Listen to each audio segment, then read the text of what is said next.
não me conhecem, meu nome é Antônio Nasser. Eu coordeno esse movimento. Isso aqui é um movimento.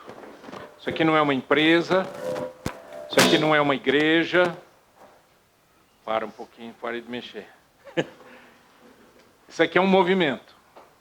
Movimento de homens cristãos, um movimento baseado em princípios cristãos. E tudo que a gente fala aqui, a gente procura firmar os nossos passos na Bíblia. Às vezes a gente vê algum aspecto da ciência, alguns aspectos da vida profissional, do mundo corporativo, mas sempre voltamos para princípios da Bíblia.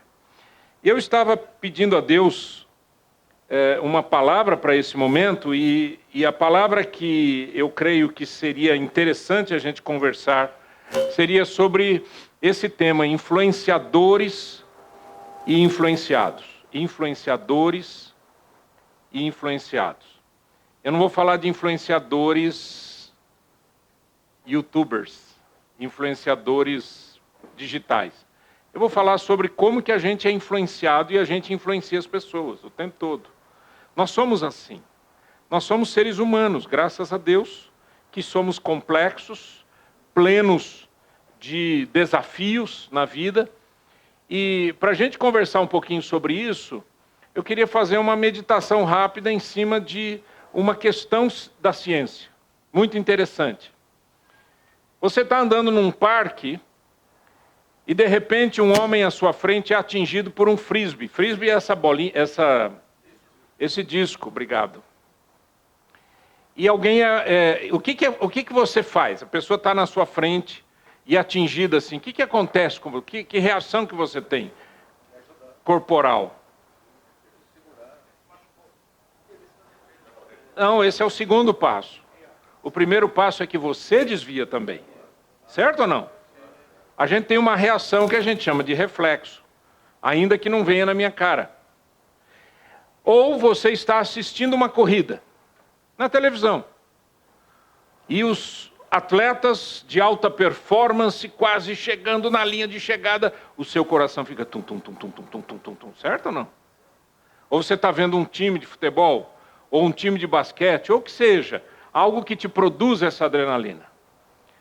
Ou você está vendo ou assistindo alguém cheirando uma comida que não está bem, que está estragada, e a pessoa que está cheirando, ela faz aquela careta.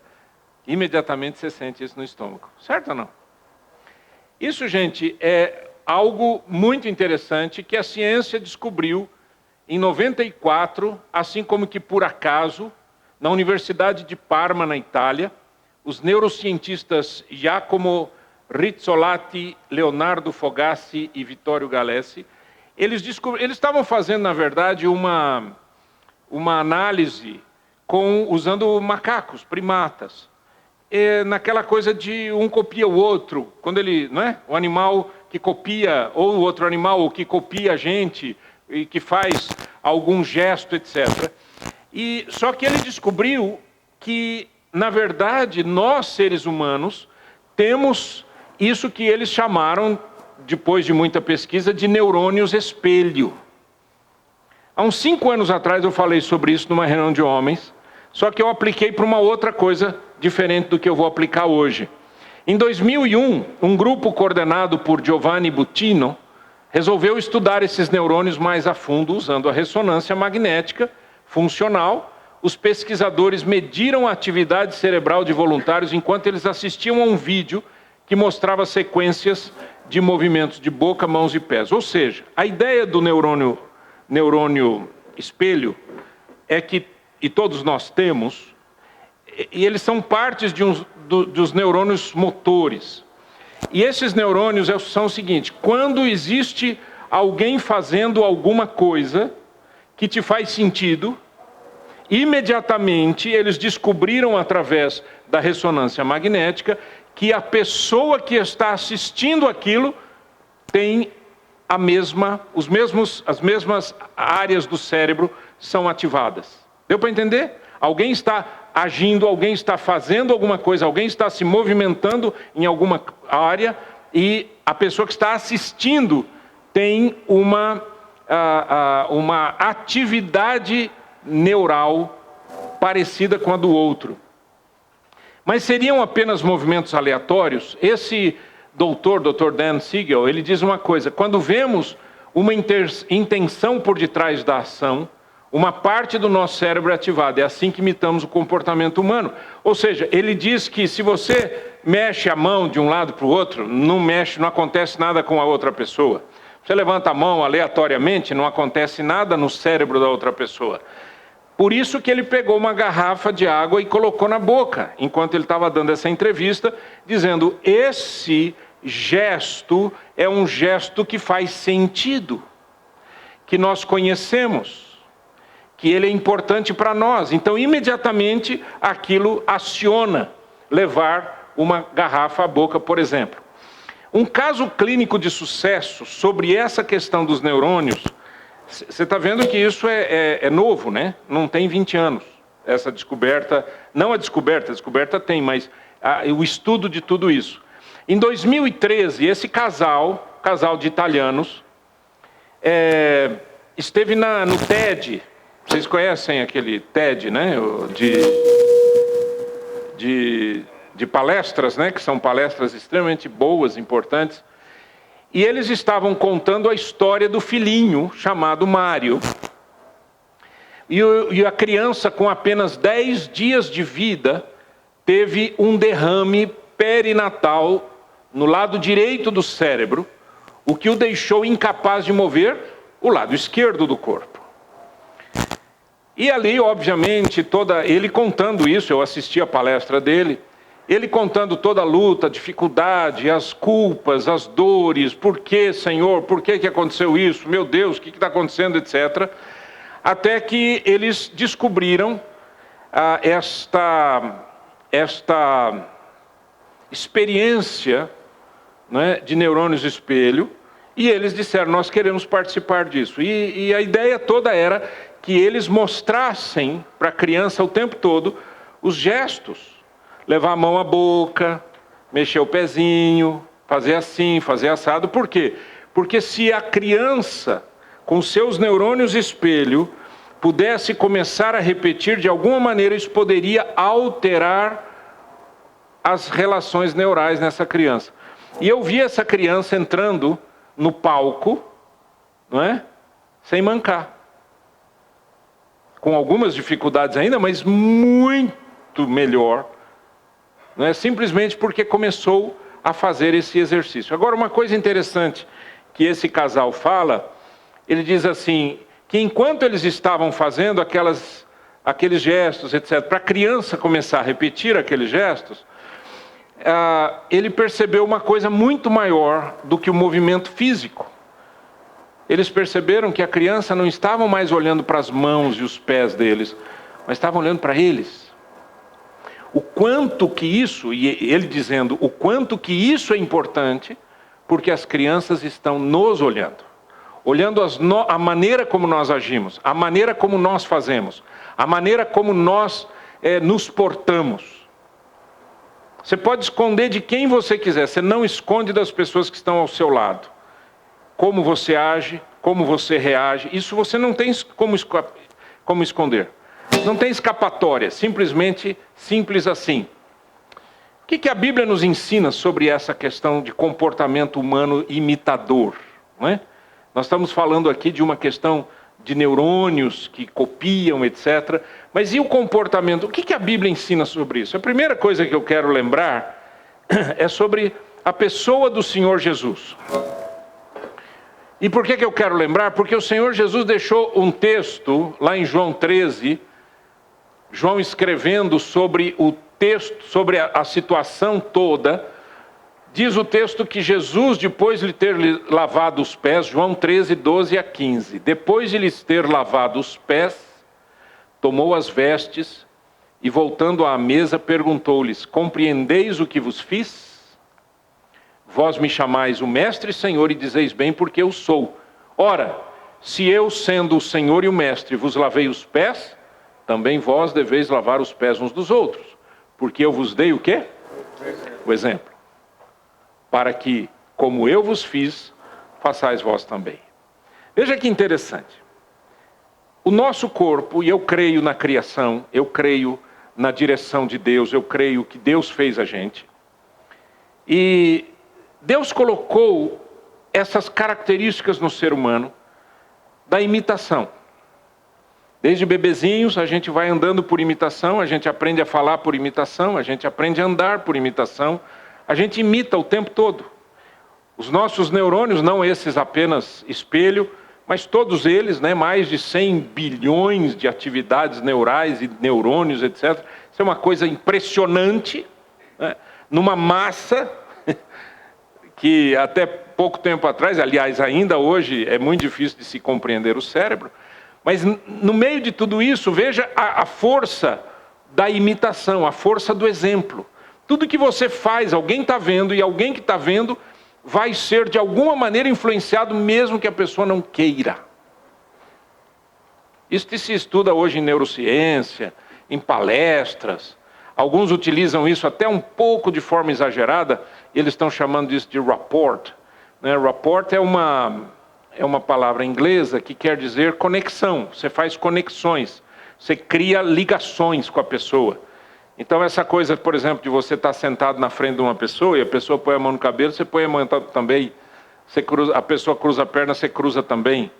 O mais famoso é a pessoa abre a boca de sono, você também abre, não é assim? Isso é absolutamente normal, não tem nada espiritual nisso. Isso é científico, isso é absolutamente biológico. No entanto, a pergunta que eu faço para mim é a seguinte: se isso é tão importante para o ser humano, essa complexidade toda que é o corpo do ser humano, o que isso significa também nas áreas emocionais e espirituais? Olha aqui para mim. Eu e você somos influenciadores dentro de casa. Se você tem filhos, você sabe o que eu estou falando. Eles imitam tudo. Eles copiam tudo. O que você faz, a maneira que você trata a sua esposa, a maneira que você trata as pessoas, a maneira que você fala ao telefone, a maneira que você faz negócios, tudo isso seus filhos estão de olho.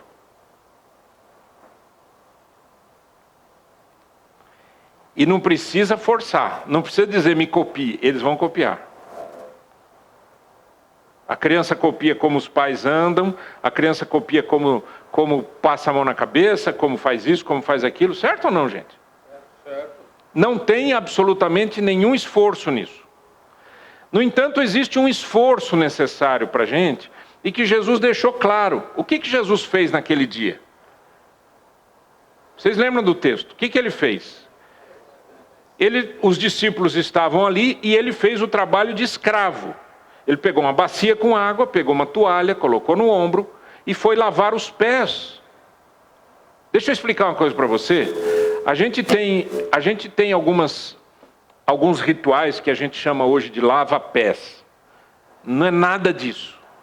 Jesus não estava fazendo lava-pés com outro sentido. Ele estava lavando os pés. Passando água em pé sujo. Tá certo? Você vai fazer uma cerimônia de lava. Hoje vai ter uma cerimônia de lava-pés na minha igreja e nós vamos chamar o pastor, vamos chamar não sei o quê, os líderes da igreja. Todo mundo toma banho, todo mundo chega até passar perfume no pezinho, cortar a unha do pé, não é bonitinho? Mas não é isso que Jesus fez. Jesus fez trabalho de escravo. Naquela época, as pessoas andavam de sandálias, quando não andavam sem sandálias. Os pés vinham sujos para dentro de casa. E o que que o escravo fazia? A pessoa mais baixa na área social, econômica da sociedade fazia. Vinha com uma bacia, vinha com um pano, um tecido, uma toalha, e lavava os pés da pessoa, tirava a sujeira, tirava a terra, tirava o pó, tirava a sujeira. E Jesus fez isso. E quando Jesus fez isso, ele disse: vocês entenderam o que eu fiz? Se eu, sendo mestre e senhor, lavei os vossos pés, também vós deveis lavar os pés uns dos outros. Mas não é lavar os pés uns dos outros. Ai, que boa palavra, pastor. Estava querendo fazer mesmo a cerimônia lá na minha igreja. Não é isso. É lavar os pés no sentido de estar perto da outra pessoa e ser uma bênção para outra pessoa, ser uma bênção para o outro, estender as mãos para quem está precisando. Deixa eu dizer uma coisa para você, eu não quero que você saia daqui com culpa. Cada um de nós tem de Deus o seu próprio dom, certo ou não? Deus me deu alguns dons e eu procuro utilizá-los. Tem outras áreas da minha vida que são muito difíceis para eu fazer. E que eu sei que existem pessoas que fazem com muita facilidade. Então eu deixo as pessoas que fazem com facilidade fazerem o que para elas é simples e fácil. E eu procuro fazer aquilo que para mim é simples e fácil. Se a gente compreender isso, um ajuda o outro.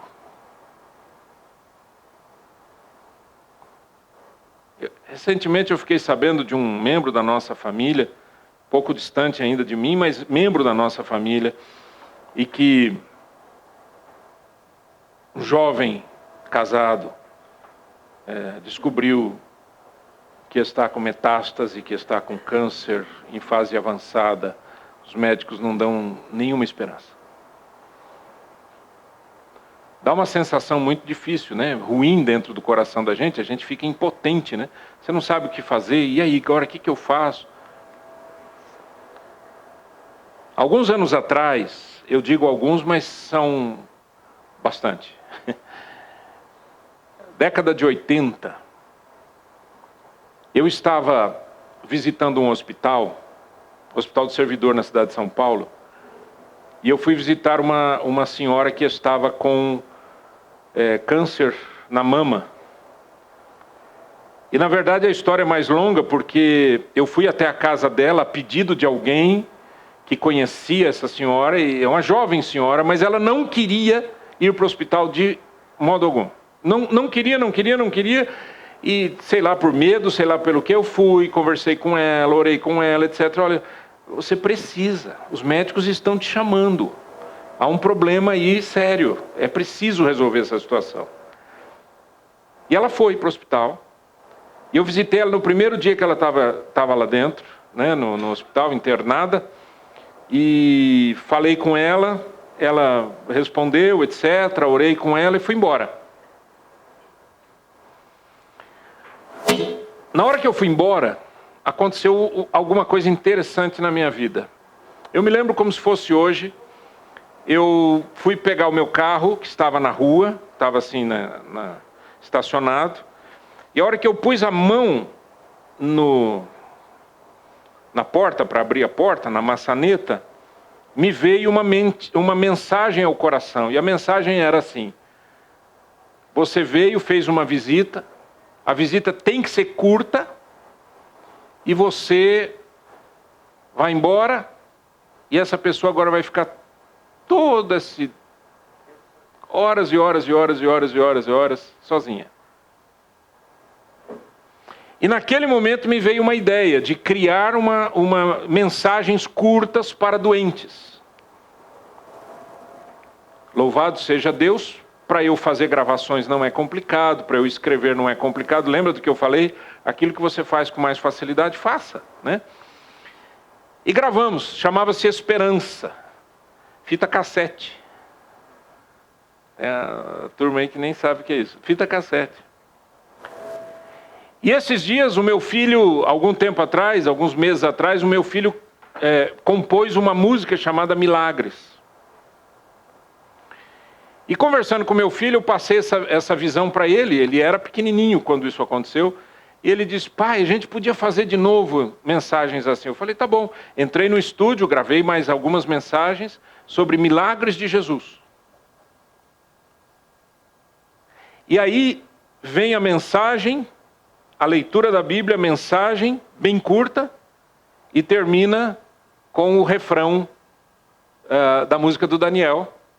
Diz: hoje eu verei milagres, e o impossível vai acontecer. É uma música linda, né? Você tem ela aí? E aí eu gravei aquela mensagem que eu mandei para vocês. Lembram disso? Ou não? Mandei lá no WhatsApp. no grupo do WhatsApp para vocês uma mensagem. E aí esses dias eu mandei para minha irmã e falei, manda lá para aquele parente, né, aquele jovem que está desenganado pelos médicos, né? Pois ele agradeceu muito, disse que a mensagem foi muito boa para o coração dele. Eu não sei o que Deus vai fazer, mas uma coisa eu sei, a gente precisa copiar Jesus. E Jesus usa a gente naquilo que a gente sabe fazer. Tem gente que ama o hospital. Não é verdade? Tem gente que gosta de visitar gente em hospital. Vá fazer um curso de capelania hospitalar. Tem gente que gosta do mundo corporativo. Vai aprender alguma coisa sobre como ser uma bênção nesse meio. Tem gente que gosta da música. Aprenda mais, crie mais, desenvolva mais. Você sabe explicar um texto? Vai lá, continue estudando a Bíblia e assim por diante. Faça o que vem à sua mão para fazer, mas não esqueça disso. Jesus disse, eu vos dei o exemplo. Eu vos dei o exemplo. Nós somos espelho do Senhor Jesus. Segundo, ao ler a Bíblia, e isso é muito importante, guarde isso no seu coração, nunca mais esqueça. Ao ler a Bíblia, revivemos os acontecimentos e somos impactados pelos exemplos de fé. A Bíblia diz que a fé é um dom de Deus. E ela nasce dentro de nós a partir da palavra de Deus. Por que é que durante todos esses anos, esses 2000 anos depois de Cristo, por que é que a gente fica firme na Bíblia, lendo a Bíblia, falando da Bíblia, repetindo a Bíblia, decorando a Bíblia? Por que a gente faz isso? Porque vocês são tudo cabeção, vocês são tudo gente ignorante que só olha para a Bíblia, não sabe o que a ciência diz. Não. A gente lê a Bíblia porque a Bíblia é a palavra de Deus. E quando você lê a Bíblia, fé entra no seu coração. O que você faria hoje se você descobrisse como aquele meu parente, que você não tem esperança? Todos os seus sonhos acabaram, foram bloqueados. O que você faria? O que você diria para a sua família? O que diria para os seus filhos?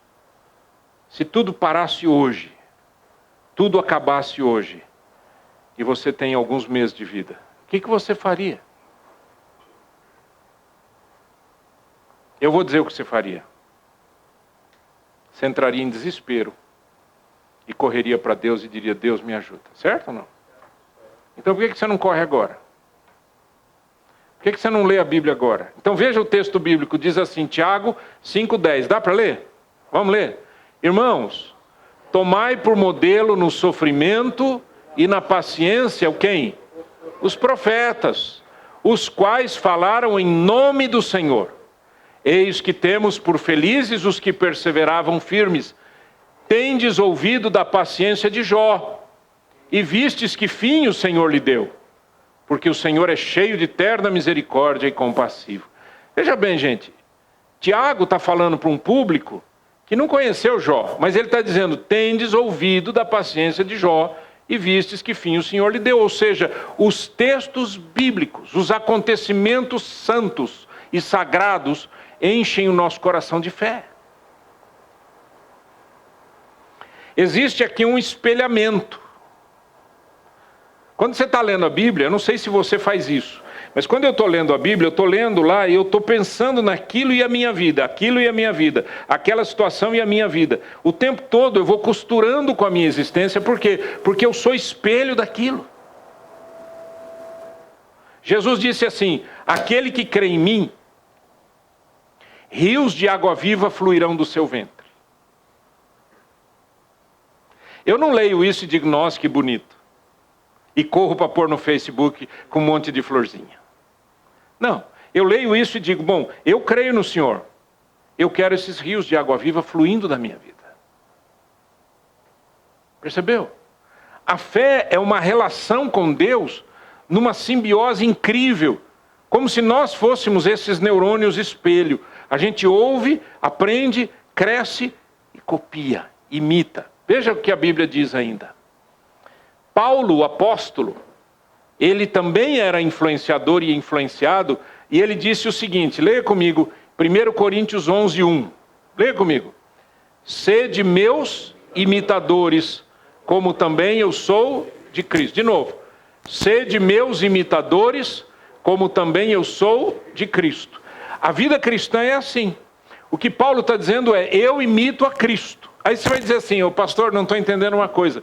Quando Paulo se converteu a Jesus, Jesus estava vivo? Não, ele já tinha morrido, já tinha ressuscitado, já estava no céu. Então como é que ele imitava Jesus?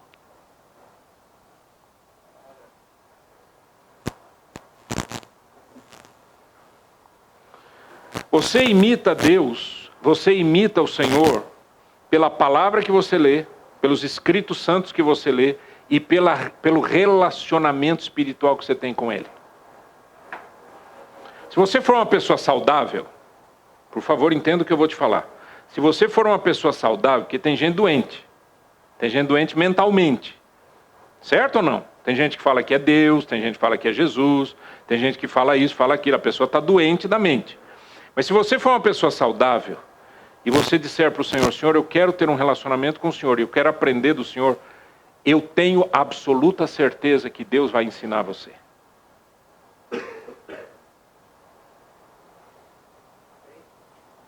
A gente começa a imitar o Senhor, porque o Senhor mesmo vai colocando dentro de nós. Por exemplo, a Bíblia diz assim, que do Senhor é o querer e o realizar.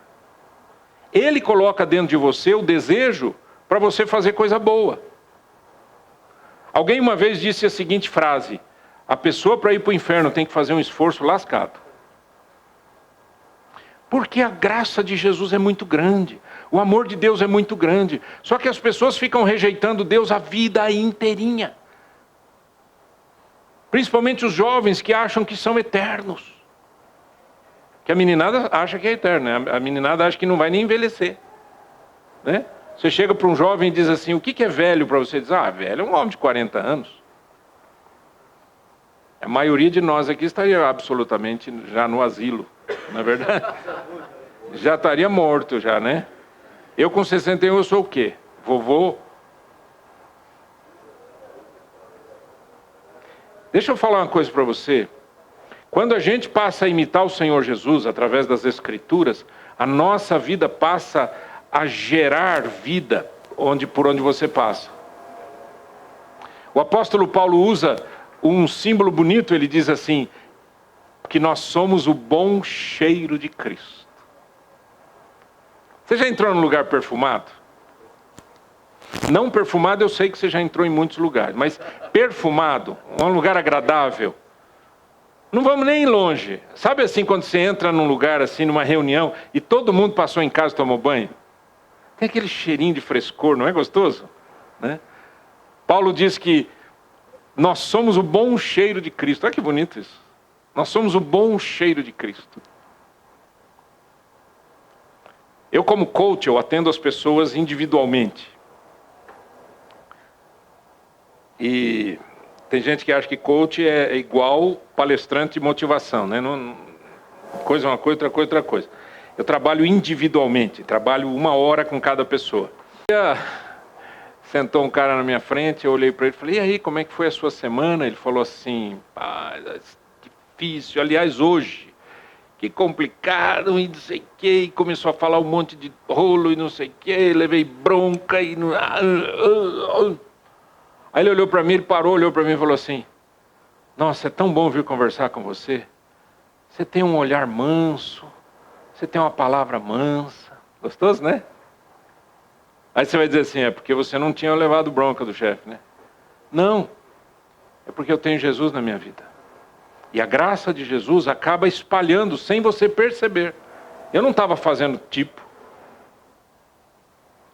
Eu não estava ali fazendo carinha de... Não, eu estava sentado na frente dele dizendo, o que é que está acontecendo de difícil? O que é que não vai bem? O que é que vai bem? E foi legal vê-lo sair daquela conversa com novas perspectivas. Rapaz, que legal conhecer isso, saber isso. É bom demais, não é? Deixa eu dizer uma coisa para você. Ande com Jesus. Ele vai usar você sem você perceber. A empatia. Hoje, quando os estudiosos falam sobre o neurônio espelho, eles conectam a empatia. Porque é o que faz a gente sentir o outro. É o que faz a gente chorar, por exemplo, quando você vê uma pessoa chorando. Sorrir quando uma pessoa está sorrindo. Abrir a boca quando uma pessoa está abrindo a boca. E o texto bíblico que nos ajuda bastante é esse aqui, Romanos 12, 15. Lê comigo. Alegrai-vos com os que se alegram e chorai com os que choram. De novo. Alegrai-vos com os que se alegram e chorai com os que choram. Esse é o máximo da empatia, você concorda? Eu até diria que chorar com quem chora não é tão difícil, mas se alegrar com quem se alegra é mais complicado. Por quê? Porque passa pelo nosso egocentrismo, passa pela inveja. Alguém chega para você e diz, cara, fui promovido. Você olha, você está desempregado. Não sei. Podemos mudar de assunto? Né? Mas a Bíblia fala, não, alegre-se com quem se alegra. Chore com quem chora. Ande perto das pessoas. As ações são vistas e imitadas. Eu quero terminar com esse texto aqui, ó. Cuidado com o que você ensina. As ações são vistas e imitadas. Cuidado com o que você ensina. Lucas capítulo 11, versículo 1, diz assim. De uma feita estava Jesus orando em certo lugar. Quando terminou, um dos seus discípulos lhe pediu, Senhor, ensina-nos a orar, como os pediram para Jesus, ensina-nos a orar. Por que você acha? O texto fala, por quê? Porque Jesus estava orando. Jesus não estava ali, ele não chamou o pessoal e falou, dá licença, pessoal.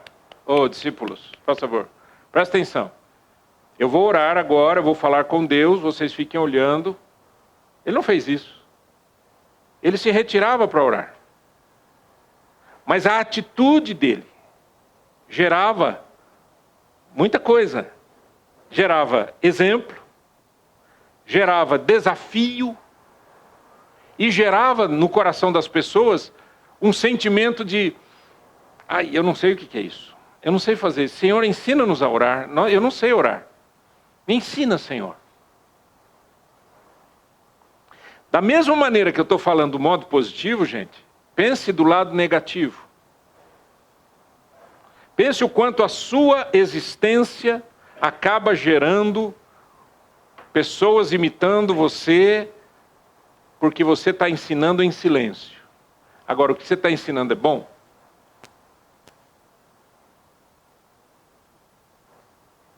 O que eu estou ensinando é bom? A maneira como eu me comporto, a maneira como eu trato as pessoas, a maneira como eu trato os diferentes. Já aconteceu, pelo fato da gente ser pastor, você está sempre perto de muita gente. E tem muita gente, tem muitas coisas diferentes. E tem situações as mais complexas. Desde uma pessoa enferma, emocionalmente ou até mentalmente, né, passando por gente que está chorando, por gente que está rindo demais, sorrindo, feliz da vida, por gente que está crescendo, por gente que não cresce, por tudo, né? E as pessoas perto de mim sempre ficaram preocupadas. Quando eu digo as pessoas perto de mim, eu estou falando assim, às vezes as pessoas que gostam de mim ou são líderes daquele trabalho, daquele ministério. E em todo lugar sempre tem alguém que não tem desconfiômetro. Tem ou não tem? A gente fala desconfiômetro, mas deve ter um nome para isso. Alguma síndrome aí. Mas não tem desconfiômetro. Ou seja, a pessoa ela não vê limites. Então, às vezes a pessoa ela começa a conversar com você e ela acha que ela está sozinha num escritório e que ela tem 2 horas para conversar com você e tem uma multidão perto. Não é verdade? Então esses meus amigos sempre querem me tirar dessas pessoas, porque eles sabem que eu preciso conversar com um monte de gente. Mas eu sempre dei atenção. E dou atenção olhando nos olhos da pessoa. Sabe por que eu faço isso, gente? Não é porque eu sou bonzinho, não. Eu faço isso porque eu quero ser mais parecido com Jesus, cada dia. E eu fico pensando, e a minha pergunta é, o que Jesus faria se estivesse ali no meu lugar? Que tipo de ação? Será que Jesus criticaria as pessoas e criaria apelidos para destruir a vida dos outros? O que vocês acham? Hein? Vocês acham que depois que Jesus passava assim por um determinado lugar, ele chamava os discípulos e falava, ô gente, mas aquele povinho, eu vou dizer, hein? Não há quem aguente. Você acha que Jesus faria esse tipo de observação? Não, ele não faria. Por que a gente faz? Deixa eu falar uma coisa para você e eu vou terminar com isso. Doa quem doer. Nós somos muito hipócritas, nós temos duas caras. Uma é a cara que a gente vende para os outros, de bondade, de beleza, de graça, de fé. E a outra é quem nós somos de verdade. Cuidado com isso. Pega esse exemplo todo que a gente falou, esses textos bíblicos, coloca na sua vida e diz, eu não quero viver assim. Eu quero ser uma pessoa, dentro de casa, fora de casa, na rua, dentro do carro, na frente do computador, sozinho à noite, olhando o celular sozinho, sem ninguém olhar perto, eu sou a mesma pessoa. Você consegue dizer isso? Vamos ficar em pé?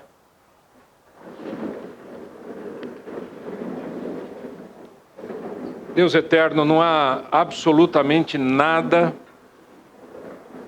que possa nos separar do teu amor. A tua palavra diz isso. O Senhor disse que não tem altura, nem profundidade, não tem principados nem potestades, não tem morte nem vida, nada, não tem anjo, não tem demônio, ninguém pode nos separar do amor de Deus que está em Cristo Jesus nosso Senhor. Momentos, Senhor, em que a gente passa a vivenciar essa verdade, a gente joga fora o que é lixo da nossa vida. De pensamentos, de atitudes, de comportamento errado. Eu quero, Senhor, a exemplo dessa questão física, dessa questão neurológica, a exemplo desses neurônios espelho, eu quero ser um espelho da tua bondade nessa terra. Um espelho de amor, um espelho de vida bonita, de vida íntegra. Eu quero que os meus filhos olhem para mim e não vejam duas caras, duas pessoas. Uma pessoa que trata eles, uma pessoa que trata a mãe deles. Uma pessoa que vai trabalhar e uma pessoa que fica em casa. Não, Senhor, eu quero ser a mesma pessoa. Ajuda-me. Eu estou orando por mim, Senhor, nessa hora. Ajuda-me a viver uma vida que te agrade. E que aquilo que eu viver influencie as pessoas ao meu redor a uma nova história, a um novo momento, a uma graça de vida. E que ainda que nem saibam que eu sou cristão e que sou pastor, que seja, as pessoas olhem, Senhor, e vejam a tua graça em mim, o teu amor em mim. Porque não é a minha bondade, é a tua bondade. É a tua força, é o teu amor. Eu só não quero atrapalhar.